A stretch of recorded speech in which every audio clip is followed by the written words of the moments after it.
Patrimoine thématique en partenariat avec l'Anacofi.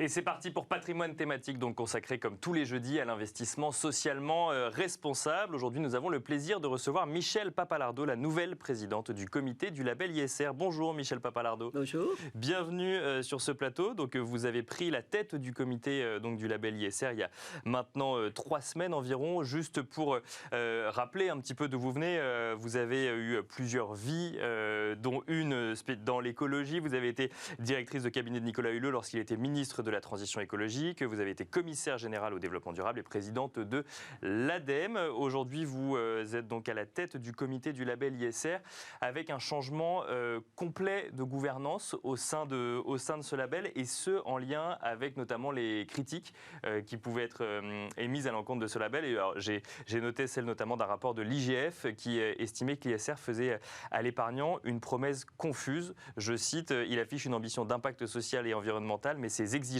fondées sur la notation ESG des émetteurs ne sauraient garantir un fléchage effectif des financements vers des activités relevant d'un modèle économique durable. Bon, c'est une critique assez dure. Qu'est-ce qui n'allait pas et qu'est-ce qui va changer? 2 questions, on pourrait les traiter en 2 heures. On a 10 minutes. Mais...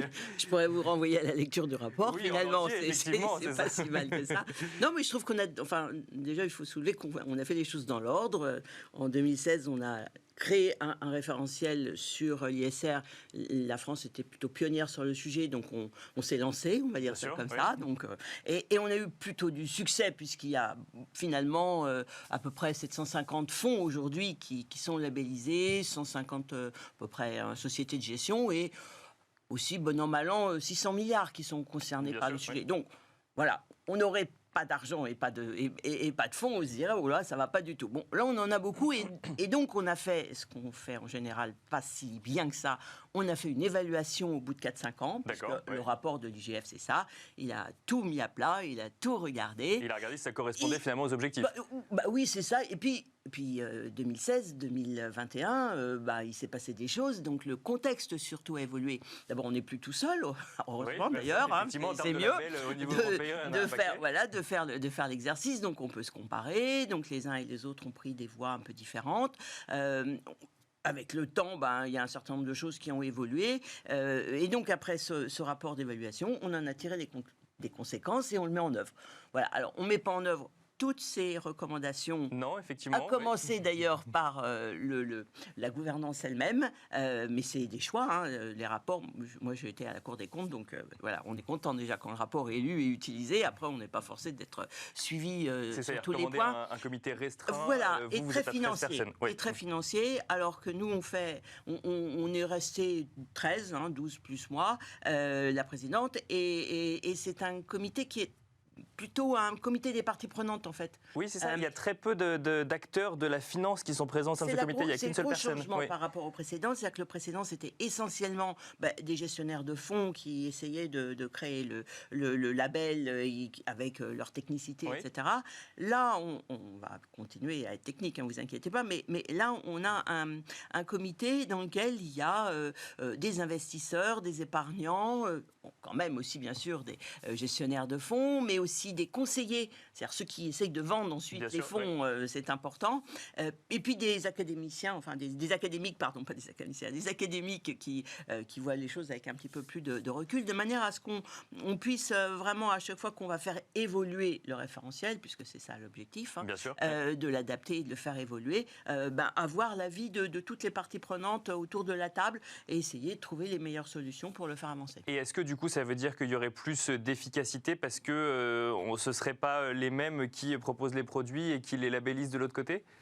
A priori, efficacité, je ne sais pas, mais en tout cas, une vision plus globale, plus large, dans laquelle... Vous l'avez dit, moi je ne suis pas une financière, c'est clair, tout le monde l'aura compris. Et donc on se met plutôt à la place, enfin pas que, mais aussi à la place de l'épargnant et de l'investisseur, selon qu'on est particulier ou pas, pour voir ce qu'il cherche et ce qu'on lui donne en fait avec le label. Est-ce qu'on est clair? Est-ce qu'on est lisible? Est-ce que la promesse, comme le disait le rapport, correspond à ce qu'on lui propose?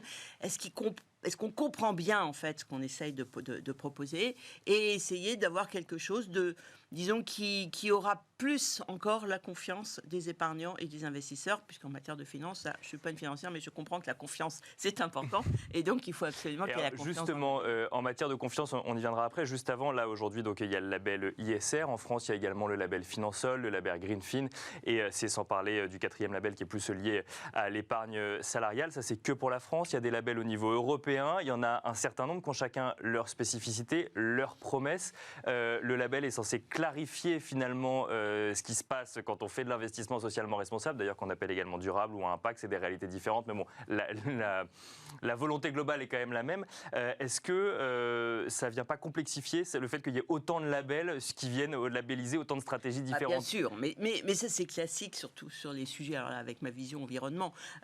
Au début, on lance une idée, donc chacun se cherche, ça foisonne, ça fleurit, oui. hein, et puis après, il y a un moment où on essaye de mettre un peu plus d'ordre dans tout ça. Et ça Je pense pourrait qu'on est arriver en dans France, cette par exemple? période-là. En tout cas, de notre côté, on a cette intention, en tout cas, d'essayer de mettre de l'ordre déjà dans notre label et peut-être de voir avec les autres comment on pourrait proposer peut-être, je dis un bouquet de labels, c'est un côté très environnement aussi, mais qu'on soit capable d'expliquer à l'épargnant ou à l'investisseur la différence entre les labels. Parce qu'en fait, on en a plusieurs, mais ils ne font pas la même chose. Ils ne font pas la même chose, effectivement. Il y en a un du ministère de l'économie et des finances, l'autre du ministère de la transition écologique. C'est pas qu'il soit du ministère, c'est qu'est-ce qui vend. Le label Greenfield, il est beaucoup plus... Il est vraiment thématisé environnement et climat.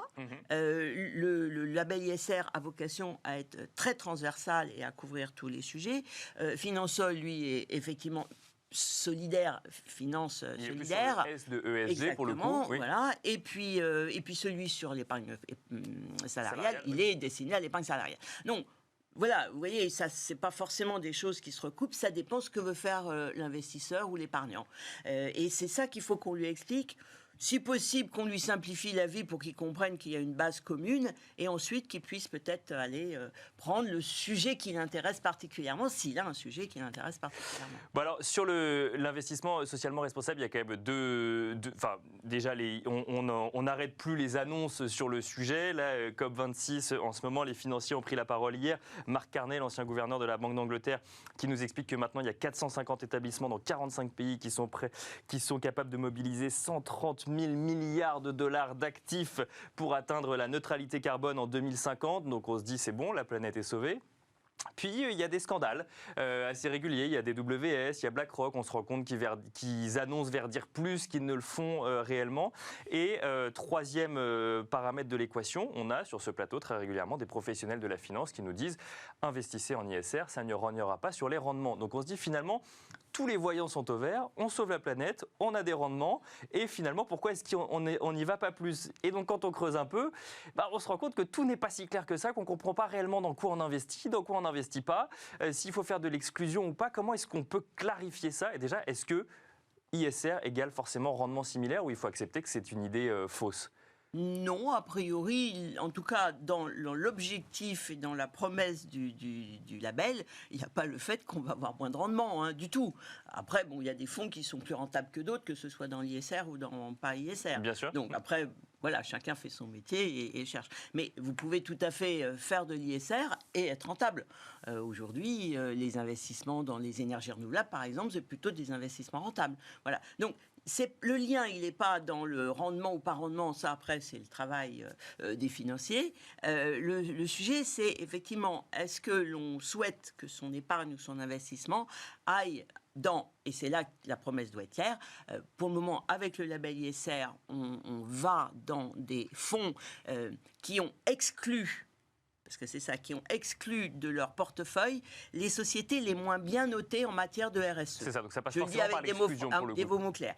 On n'exclut pas une thématique, on n'exclut pas une activité, on exclut du périmètre et du fonds les entreprises qui sont les moins notées en RSE. Mais vous pouvez tout à fait faire de la RSE et, entre guillemets, faire du charbon. Voilà. Donc, ça n'a pas de conséquences sur le choix de l'activité. D'accord. Ça, je pense qu'aujourd'hui, c'est pas très bien compris. C'est pas forcément comme ça que c'est, entre guillemets, vendu aux épargnants, parce que peut-être que, justement, le vendeur lui-même n'est pas très au clair sur ce qui se passe. Oui, parce qu'on s'attend à financer l'économie de demain et pas l'économie d'hier qui se fait juste un peu plus de RSE. Quand même, oui, mais ça peut être aussi ça, l'économie de demain. C'est des entreprises qui se focalisent de plus en plus sur la RSE. En tout cas, il faut le savoir. On peut tout à fait réfléchir à faire des exclusions, c'est ce que fait Greenfield. Greenfield fait, le label Greenfield, lui, il fait des exclusions, notamment sur le charbon et sur les énergies fossiles. C'est des choix. Voilà. Ouais. Mais il faut que le choix soit clair et il faut surtout que celui qui investit comprenne ce qu'il y a derrière le label. Donc nous, on va regarder le label, on va le faire évoluer. On n'a pas d'a priori. On peut le rendre certainement plus exigeant sur son contenu. Aussi, beaucoup sur sa clarté, sur sa lisibilité. Et puis, comme je vous le dis, d'essayer de voir peut-être à avoir des propositions différentes sur une base assurée et forte de crédibilité de ce que l'on met dans le label ISR.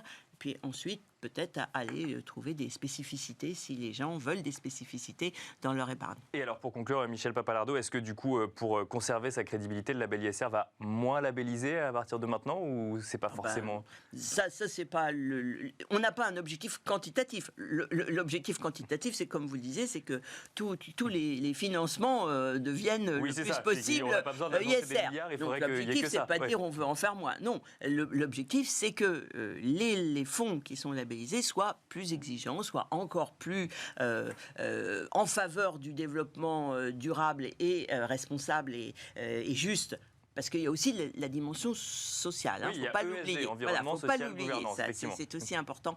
Voilà, c'est ça notre objectif, c'est plutôt encore d'avoir plus de monde, mais dans un niveau d'exigence plus supérieur, qui continuera à évoluer dans le temps d'ailleurs, parce que je suis très optimiste et je suis sûr qu'on va arriver à avoir tous ces milliards là dont M. Carnet a parlé hier. Il n'a pas parlé d'ISR, il a dit qu'il s'était engagé pour la neutralité carbone. Effectivement. Ça peut se faire tout à fait sans respecter par exemple les droits humains. Oui, bien sûr. C'est pas une bonne chose. Mais... Et puis pour l'instant, il annonce surtout des milliards et puis maintenant il renvoie la balle au gouvernement en disant maintenant merci de faire en sorte qu'on puisse les investir. Voilà. Merci beaucoup Michel Papalardo d'être venu nous présenter du coup les évolutions ou en tout cas les ambitions du label ISR. Je rappelle que vous êtes du coup la nouvelle présidente du comité du label ISR. Quant à nous, on se retrouve tout de suite dans Enjeu Patrimoine.